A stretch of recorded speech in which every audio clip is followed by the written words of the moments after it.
40 anggota Dewan Perwakilan Rakyat Kabupaten Aceh Besar periode 2024-2029 secara resmi mengucapkan sumpah dan janji dalam rapat paripurna yang digelar di Gedung DPRK Kota Janto, Selasa 20 Agustus 2024. Anggota DPRK yang dilantik merupakan hasil dari pemilihan umum legislatif daerah pemilihan Kabupaten Aceh Besar yang digelar pada 14 Februari 2024 lalu.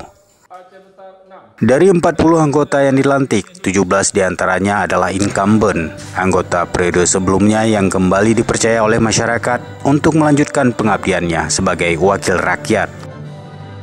Terima kasih buat seluruh masyarakat Aceh Besar, khususnya masyarakat Dapil 5. Insya Allah saya tetap berjuang untuk menyalurkan aspirasi masyarakat, khususnya pengangguran daerah-daerah di Aceh Besar, juga pendidikan di Aceh Besar. Insya Allah saya masih tetap komitmen untuk memberdayakan daerah-daerah di Aceh Besar.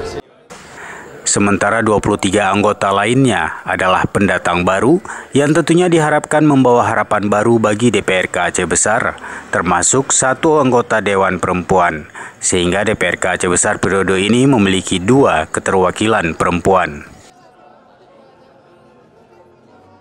Alhamdulillah senang rasanya kami sudah diberikan kepercayaan oleh masyarakat di dapil masing-masing. Tentunya kami sebagai perempuan ingin menyuarakan aspirasi perempuan di Aceh Besar. Terima kasih kepada para masyarakat Aceh Besar yang telah mempercayakan kami anggota DPRK Aceh Besar untuk periode 2024-2029.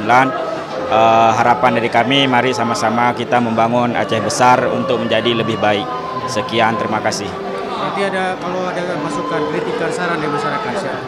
Insya Allah semua kritikan dan saran yang membangun adalah sesuatu yang sangat kami butuhkan.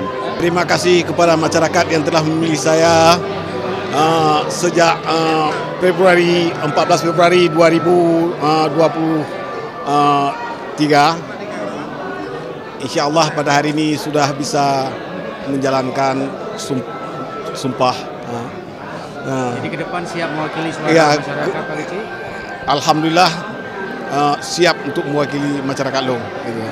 Alhamdulillah pada hari ini saya tentunya dilantik menjadi DPRK Aceh Besar termuda ya. Tentunya ini sudah mengubah representasi DPRK Aceh Besar yang mana hari ini hadir dari semua generasi dan golongan dan mampu memberikan substansi yang bagus ke pemerintahan ke depan. Orientasi kita jelas hari ini adalah bagaimana membangun Aceh Besar yang berkemajuan dan berkedaulatan. Dari Aceh Besar, Tim Liputan Aceh TV melaporkan.